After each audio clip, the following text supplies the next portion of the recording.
Start this. Oh, we could start from the very beginning.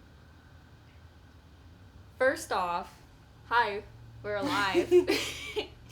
I'm not gonna be the one talking this whole time, but I'm gonna help Hannah start off. Yeah. So we haven't been cosplaying or really posting anything lately except for maybe art. And that is because a lot of people know on Facebook already, and some people on Tumblr. Hannah's been pretty much almost bedridden for about a year, 10 months. We say a year because we round. But yeah, about 11 months. And she's still dealing with it from the very beginning. Okay. Very beginning. Okay, so after the con, at the last A-Con in 2015 is around that time that things started. Kind of. You had symptoms before that. Yeah, it was a little bit before that. I thought I had an achy back and stuff from work because we both work desk jobs. So I thought I had a really achy back and started going to a chiropractor. It helped in the beginning, and I think I've always had costochondritis since I was in middle school, but I was never diagnosed, and I used to have back pains back then, but I thought it was just because I was overweight and didn't work out enough. So skipping forward now. So yeah, I went to the chiropractor. I thought that I had a bad back. I had a slight bulging disc because my chiropractor was there saying something's up. This is not a usual pain. So he had me get some Xrays, and there was a little bit of a bulging disc. And so I went to, I don't even know what they're called, but it's a back doctor. And he reviewed it, and then my chiropractor reviewed it, and they both said, well, this is a little nothing, it's not a big deal. Everybody has some little bitty bulging something, and it was considered normal. We were dressed as Cass and Dean from Supernatural, and I didn't know, I was wearing more clothes than what I usually wear to cons, so I thought maybe I got too dehydrated. And then the next day, that's when the big one hit. So there were episodes, and I guess I should explain this now, of the episodes are basically muscles will contract and release quickly, or they'll contract and you can't control them, or they'll release and you can't control them. I would basically drag my leg. I would clamp up so hard that I couldn't breathe. It would clamp up around. It was all my body. Either chatter. All of her muscles. All of them. Even her tongue. I thought I was having like a seizure kind of thing. And that's what it looked like. And it's been rough for sure. And that night was my first episode where I had all of that, and my whole body was going numb at that point, and I thought maybe my blood sugar was dropping. We pulled over at a gas station. I went in the back, and I was trying to get some water and some applesauce and to get my sugar up, because I had a feeling I was pre-diabetic but didn't really know. And of course the dudes were freaking harassing her while she was just trying to get something out of the trunk of the car. Oh yeah, dudes were hitting on me. It was pitch black out. We didn't leave super late, but it was pitch black. It was dark fast. And we were lost. And both our phones were dead. And my first episode happened. Yeah. I was having so many breathing issues. We had to pull over, and I think it was in front of a motel and a highway, and she freaking stripped me because I couldn't breathe. And so I was sitting there, and this is like being raw. I was sitting there basically sweating like crazy, having muscle contractions like crazy, couldn't breathe, could barely keep conscious, basically almost naked. I was trying so hard to figure out what was going on. I thought I got overheated. I thought I got dehydrated, or I just knew something was wrong. I remember that night, I kept having the breathing issues and the trouble, and this was before we lived together. So she went back to her house and took care of her headache. And when I thought I was okay, my mom went to the store, my dad was at work, and I was with my brother. And then my second attack happened. This time, my legs started dragging. I couldn't breathe. And I thought, I drank so much water, I ate so much stuff, I did so much to try to get my blood sugar back up. I thought I was good. And it just all of a sudden hit me out of nowhere. And I felt like I was going to go unconscious again. And, you know, my brother, thank God he was there, because if he wasn't, I didn't know what I was going to do. My mom was rushing home back from the store. I went to the hospital that night because I just kept having episodes and no one knew what was going on. So I go there and the guy treats me like I am dehydrated, which our hospital, the staff there is complete assholes. If I wanted to reveal where we lived, I would tell you so you don't go to that hospital, but yeah. It was just bad. It was very bad. They treated me like I was dehydrated. I had many IV bags, and I did feel better, and you know, maybe it was true. I was a little dehydrated from the con. I would notice I would be okay for a day, and then the next day my leg would feel heavy and drag a little bit, and then I'd be okay a little bit, and then all of a sudden it would drag more, and I'd feel tired more, and my body would hurt more, like, as the day went on. And I told my mom, I feel like I'm gonna have another attack. Sure enough, it was like I could tell days before that I was gonna have another attack. She would have to leave work with me, because thank God we work at the same place. We would carpool together. Yeah, we'd carpool together, and I'd look at her and I'd say, you know, I need to go to my doctor. And I had a different doctor back then, and she wasn't that great. I went to her for months talking about my back and talking about how I couldn't breathe, which would be my costochondritis. And she thought I had asthma, which I do, but I told her I could tell the difference, but she didn't care, and she upped my asthma medicine. It didn't help, of course, because it's not asthma. So we went to her, and of course, it was past 5, so she was gone, even though we called ahead and told her we were going to be there, and it was an emergency situation. We busted ass. I mean, it was... Traffic was horrible, and I was, like, weaving through people to get her over there because she wasn't breathing properly. It was scary. At all. I remember seeing, like, dark around my vision. It was so scary. So we got there. Of course, she wasn't there, and that made me mad. Yeah, didn't she say she'll stay and wait on you? Yes, and then she left. We got over there at the time we said we would be. Yep. We said we'd be there right and about she 6. took off. Right below was kind of like an emergency after hour clinic kind of thing. So we went to that. I don't even know what that lady said, to be honest. Basically, the biggest thing was during these episodes, my oxygen was at 100%, even though I couldn't breathe. And so that's when we figured out, okay, it's something muscle, it's not something lung, it's not something asthma, you know. And so that was one big step to finding out what's going on, I thought. Yeah, but at that time, I don't think we really believed it. Right. No, we didn't believe it because, like, here she is really dizzy about to pass out, and they're saying she's got 100% oxygen. Yeah, I was like, thinking, what the fuck? like, doesn't that mean I don't have enough oxygen? It was insane. Let's see, after that lady, what happened? It's several doctor visits with all kinds of doctors. Like, I can't even... We just kept, I was trying to work, and I was still trying to go to doctors, and it got harder and harder because, work needed me, and then my health, I didn't know what the heck was going on. I remember, like, every time I had a break, every lunch period, I'd sit there and call my mom and be like, did you call this doctor and get an appointment ready? Or, it was always a battle of trying to find a good doctor.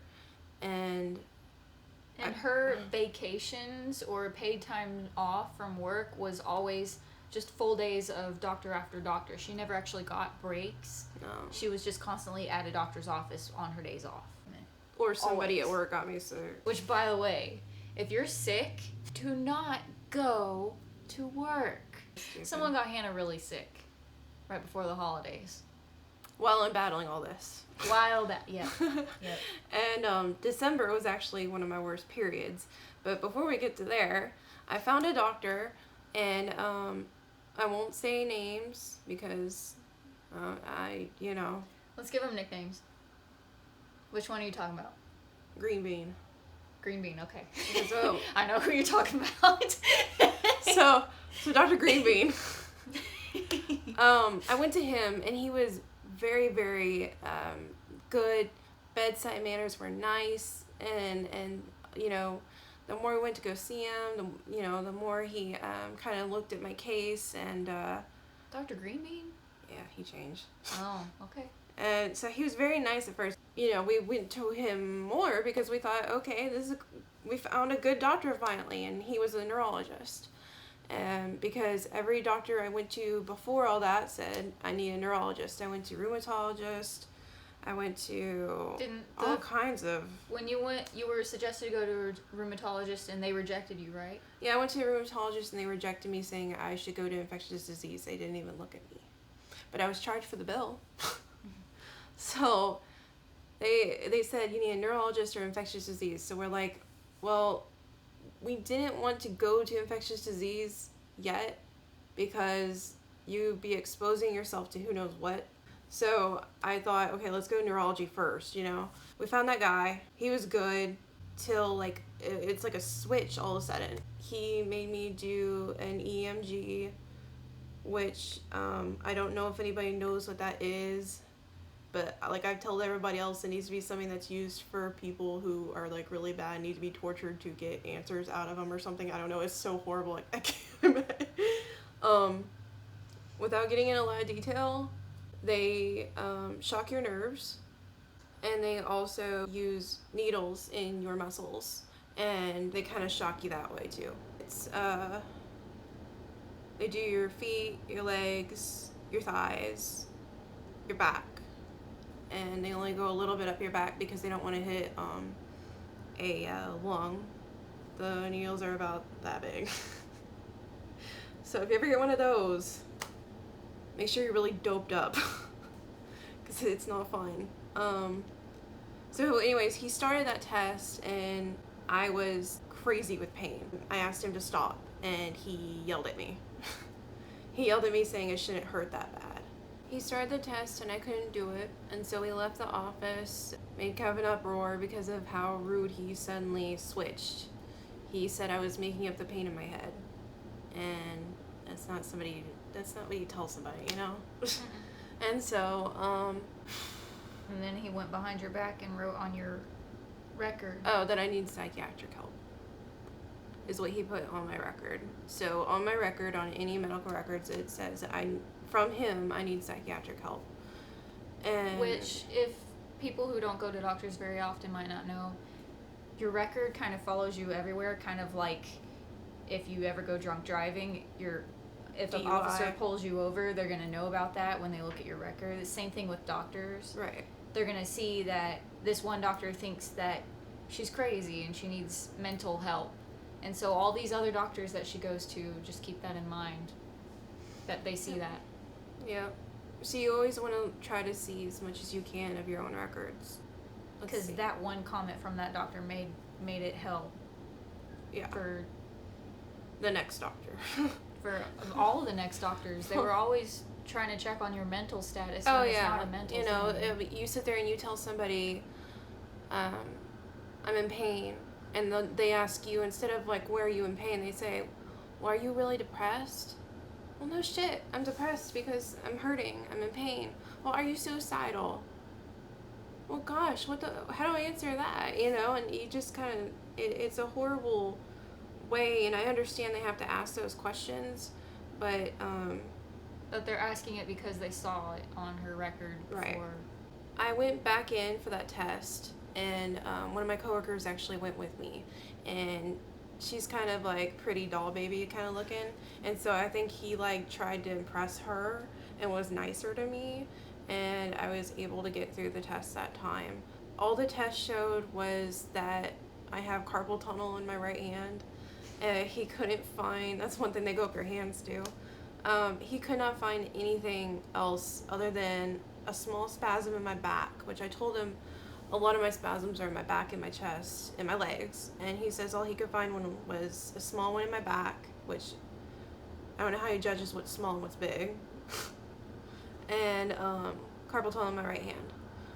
And so we left, and I was kind of pissed because I was just like, God, I went through that twice, and I figured I just have carpal tunnel, I didn't need that. So he referred me to UT Southwestern. which no one knows my doctor at UT Southwestern, so I can say that. Yeah. She's had several doctor visits in between Dr. Greenbean and UT Southwestern. Several. Like, we can't even count. Like my bank account went from like this to this because of doctor visits. It was ridiculous. So if I was already on disability with UT, then I went to the hospital. You were on disability when you saw Dr. Greenbean too. You've been on disability a long time. Just since this year? Yeah. So he referred me to UT Southwestern, but they were really booked up. So I couldn't get into them very quickly. And he's like, oh, well, I'll put my personal note in there and, you'll get in there right away. And I'm just like, sure, whatever. Some doctors really mean it, some don't. That's just my 2 cents. So, New Year's Eve, we spent at the hospital at Baylor. And I was there for how many days? Almost a week. Yeah. Multiple MRIs.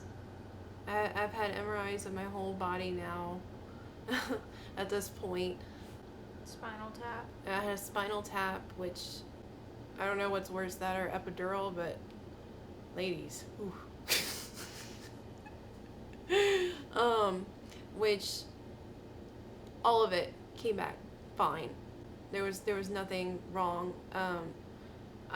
Blood tests pretty much 24/7. They were just taking blood. It was literally like every few hours they would come in and take blood from her, and instead of having, that was the only thing I kind of regretted, was not having them put just one of those needle things in there where they don't have to keep poking you to get blood, because they would take blood from her every 3 to 4 hours, and that was all week, 24/7. Like, even throughout the night at 3 in the morning, they would come in and take her blood while she's dead asleep. It was very, very hard on her. And draining and stressful, and the nurses were very nice. Yes, the nurses were very nice. A lot of the doctors were nice. There was like maybe 1 or 2 that we were kind of like, what the fuck is your problem? Like, he come in at 3 a.m. and we're like, what are you trying to say? That was the only part we laughed that whole week. Yeah. It's because of that doctor. That one doctor was so tired, and we could tell. Mm-hmm. It was like 2 or 3 in the morning. Oh yeah, and he's just like, we're gonna be testing this, and we were all you're just cancer free, and I'm just like, I'm cancer free. And I'm sort of thinking it's a dream. Like, what? I've had doctors come in there and say stuff like that, where they're just like, we're gonna keep going, we're gonna keep testing stuff, and all this. And I've had doctors that have come in and look at me and say they don't know how long I'll be around, kind of thing, or they don't know what's going on, and saying everything's come back normal. And after all that hell of, I say hell, but at the same time they were very, very nice. It was a very good place to go. Very good. Yeah, that was one of the best places, aside from that one doctor who was just like, very negative. But even before all that, I went to 4 other hospitals that I didn't even mention, like 4 other hospitals before that one, and no one could tell me what was going on. So we left that hospital, still no answer, but we got a lot of tests done. So we ruled out stuff like leukemia, Lyme disease, lupus, all the big ones. I think what happened next then was UT Southwestern, right? Several more doctor visits. Oh yes, it was a couple more different doctors in between there, and then UT Southwestern came into play, and they wanted to repeat the freaking EMG, and I thought I was going to scream. They basically, and this is something I'm warning everybody else, that you can refuse, but some doctors want their own labs, their own tests, their own whatever, because they want to make sure that the other person did it right. And because of how rude that doctor was before, I thought, well, maybe he didn't do it right, and so I was comfortable with the people at UT Southwestern at the time, and so I said I would try. I was doing good. I got through the shocking parts, and then when it came to the needle part, my body actually rejected the needle. It was kind of hardcore. They pushed the needle in, and my body spasmed so hard it pushed it back out. The doctor I saw was good. Again at first, and she tested everything she could. She even tested for stuff like HIV and, you know, stuff that I never even thought of. It's been a ride with that one. And the last visit I had with her, I was stumbling on my feet. I could barely walk. And wheelchair. Yeah, I was in a wheelchair at that time. She said she had no idea what was going on. And I said, well, what do I do who do I go to next? Because I thought Baylor, UT Southwestern, now who? And she told me to go to Mayo Clinic. Mayo is out of state for us. Yeah. Very far out of state. 16 hours? 18 hours? 16, 18, yeah. One way. Yes. So, that was the next plan. You to Mayo. There was like a lot skipped with all the other hospital visits and everything. Oh, yeah. She's had several other times where she had to stay overnight a couple days at hospitals. Like, this was never a Baylor, UT. Oh, no. I'm skipping a lot. It wasn't that easy. Oh, no. I'm skipping a lot. It really wasn't. And even the nights when she wasn't at a hospital,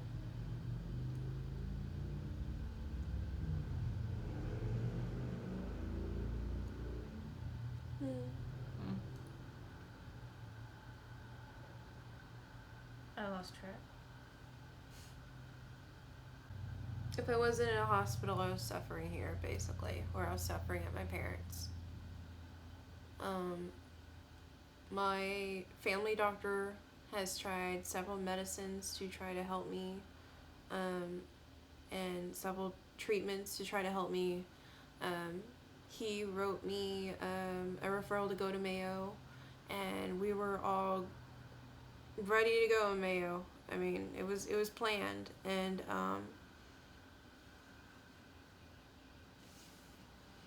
Sorry. okay, baby.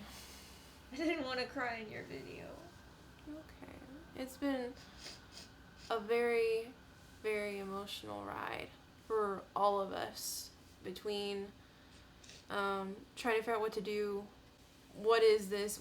We were constantly fighting something that no doctors could tell us what it was, and it was an unknown, I don't know, I guess disease that we didn't know. And, you know, with my body and my immune system, I thought it could be anything. And, you know, I mean, you guys know I have allergies and all kinds of crap. So I knew that if I caught something, and if it was this long and this painful and, you know, all that, then it must be something bad. And so that's what scared me, and it was driving me crazy to the core. And if you look at my Facebook post, you'll see that I have lost it a couple times and have reached out to you guys for support.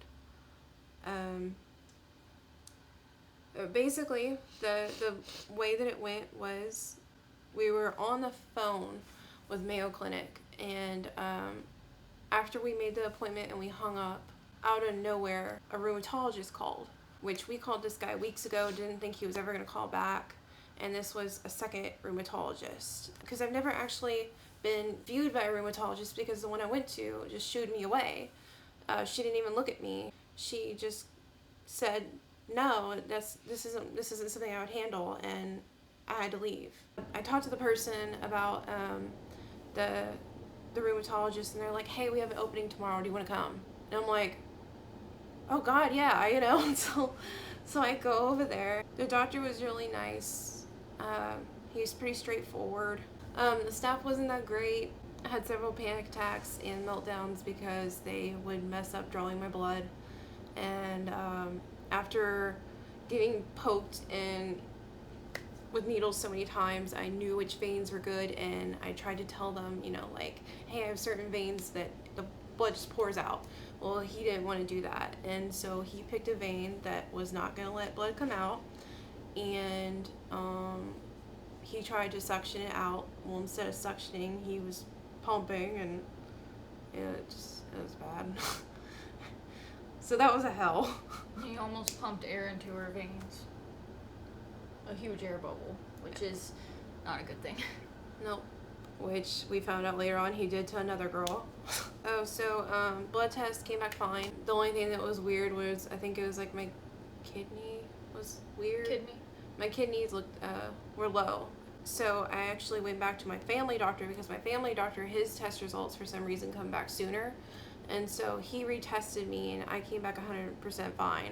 And so they think what the deal was I just didn't drink enough that day, which I really didn't.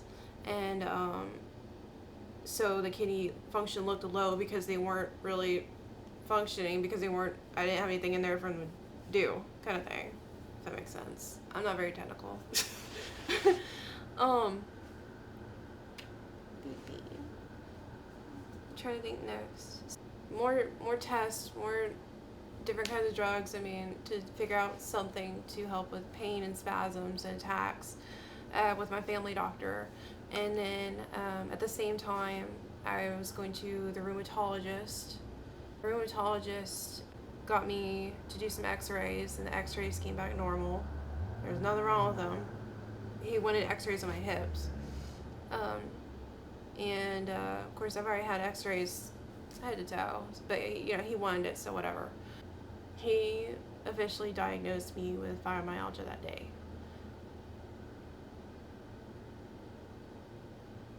And I think we all kind of had a feeling of it. It was just, fibromyalgia is something that you have to basically go through every kind of test possible, and if they all come back, then you got it, or all come back fine, then you have it. There's no actual way to test it. They're coming up with different ways to test it. So I was diagnosed, and the current medication I was on was messing with my heart, I could tell. So after telling both doctors that it was messing with my heart, the medicine was, I was told that we're kind of limited on medications to use for this because I've basically tried everything that they could think of, both of them. And so they told me to stick with it, which I understand why. But I could not take the heart racing, and every time when I got up I was getting dizzy, and I was there thinking, oh my gosh, what is this, Just to add in, all the medicines that she's tried before this, it wasn't as easy as try this medicine. It was more like she had like a pile of different kind of medicines that she had to jumble through and figure out which one to take at which hour, and if she just so happened to be a little bit off, it would cause another episode, and the episodes would last longer, I noticed. Yeah. They started to last like an hour, 2 hours, almost 3 hours, the very last one. Yeah. And they would go through all night too, and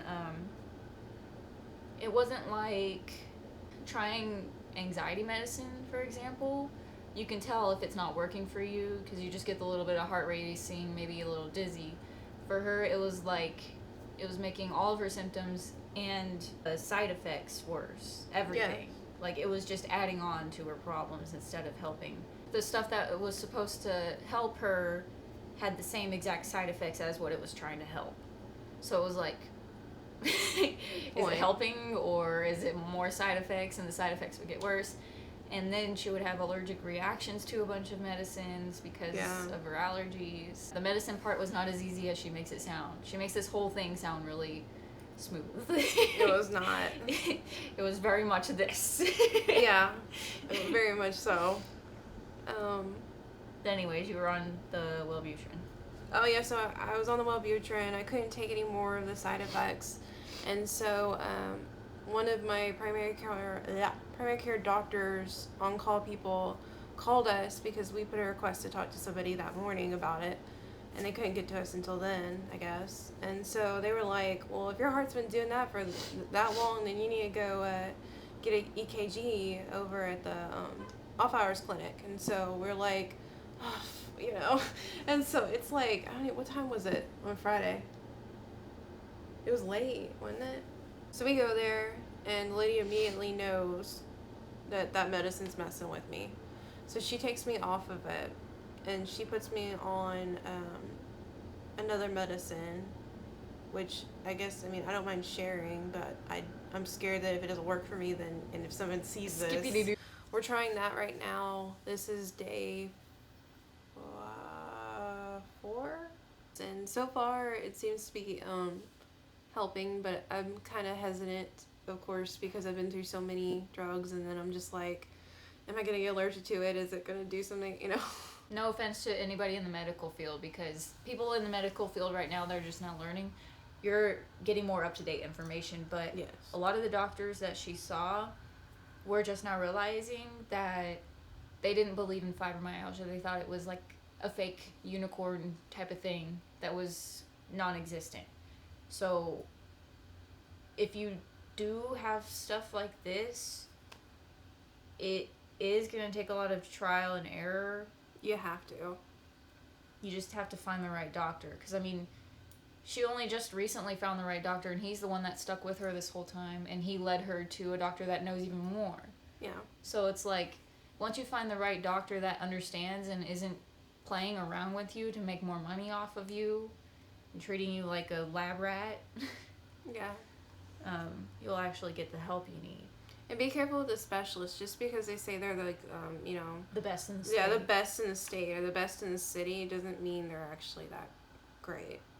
You know, or that they know that much. Just because they got the degree doesn't mean they remember everything they learned. Because I've been to so many where, you know, I'll pay so much just to see a specialist, and then I'll wait months to get into this person, and they look at me and they're just like, you know, like, I think you have this. Well, how do you know? I just think you do. Don't you need to run tests? I just know. I mean, you get so many doctors that just think they know so much, and then you get some that are just so compassionate and caring and call you after hours just to make sure you're doing okay. Or, you know, shoot, my chiropractor gave me his personal number if I ever needed him, you know, where I was having an attack, and he could see if he could try to get me out of some pain. I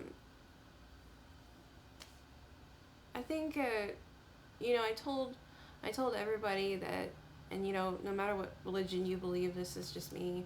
I said I was going to be thanking God for this experience after it was all done. And it's like I am.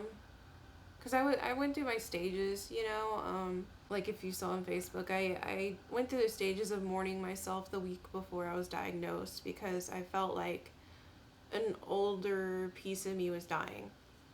And that's scary.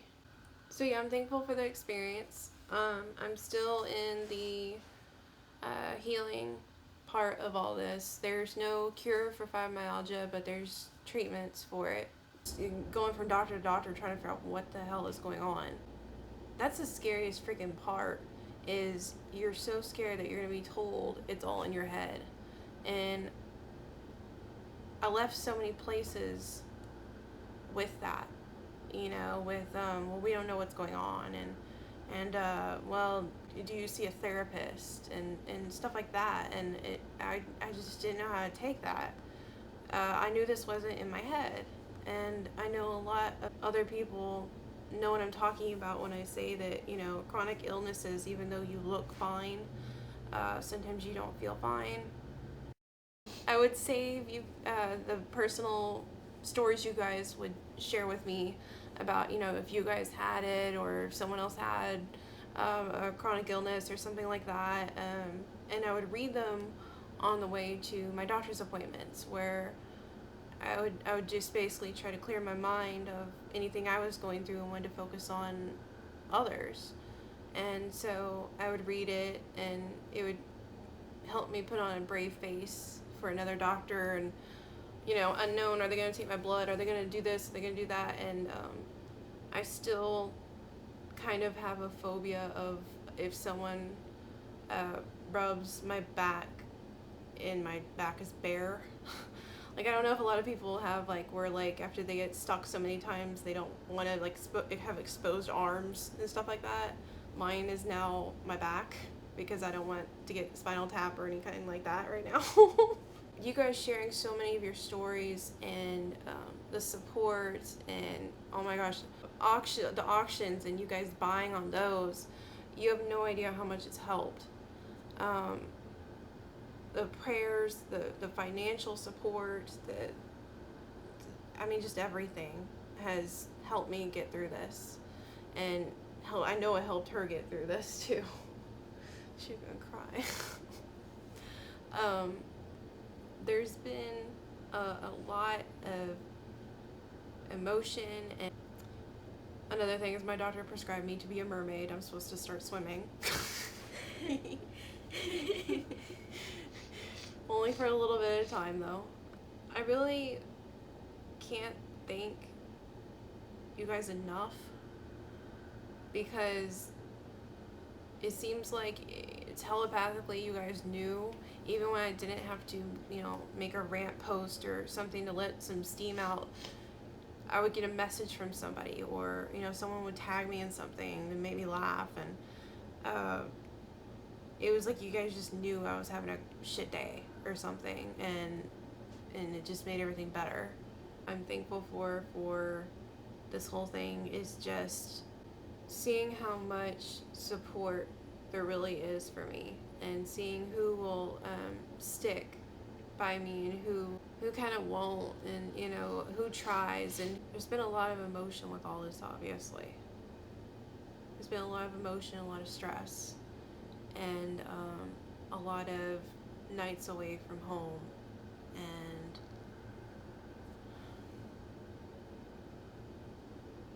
it's been very hard. And I hope now we are on the road to recovery, and I'll become a mermaid, and we can focus back on getting life to normal. Right now I'm still on disability. I'm still trying to get my life back together. She's working, so don't worry about, trying to send stuff. We're fine. Plus, we don't even have the P.O. box anymore, I don't think. Yeah. So please, don't worry about that. We're okay. If we ever do, more auctions, or if I ever do one, it's just to do it. And if it's ever for something health-wise, I'll make sure to put in the description. I have plans with a Patreon to do that for my comic. Once we get back on our feet, I'm gonna start planning our wedding. Yeah. I would very much like to marry the babe. She's been very patient and loving and supportive, and I can't even begin to describe how much Lala's been there for me, and been through almost every attack. Well, I say almost because she was at work, but pretty much every attack I've ever had. She's been at every hospital visit. She's been at doctor visits when she can. It has definitely been a ride. It has definitely been a ride. And we, on a positive note, if cosplay ever comes back, hopefully soon, we had some plans, and we had started some before all this happened. So there's a lot of whip cosplays just sitting around. So maybe once we get back on our feet, and that's the thing with fibro, you can't really make plans. So for a lot of my personal friends that are, asking to hang out, I'm sorry if it seems like I'm blowing you off. We just went off the record for a year. We did not socialize with anybody for a year, aside from Facebook and maybe a couple of texts. It's been very hard to keep up with anything. And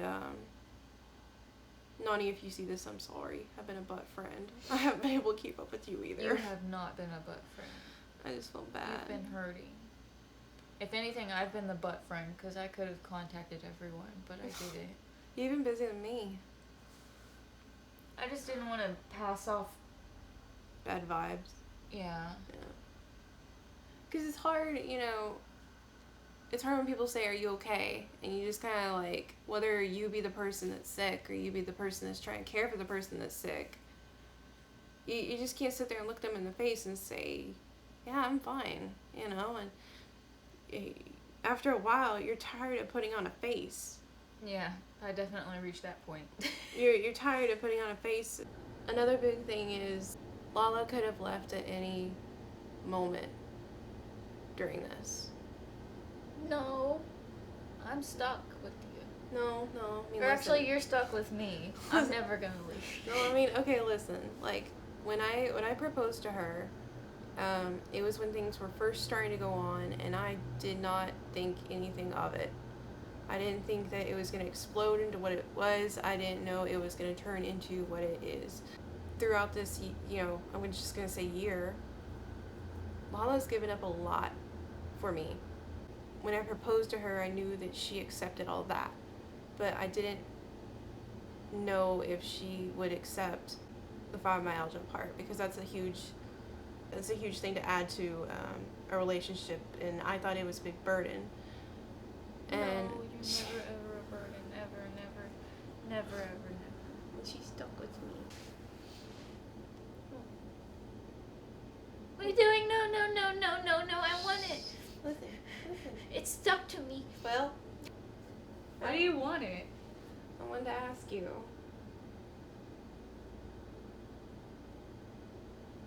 Even with all this, and I don't know, you know, if anything ever gets worse or if it'll get better or, you know, whatever, you still in it? Yeah. You still want to get married? Mm-hmm. Yeah. And you call me a cheese ball.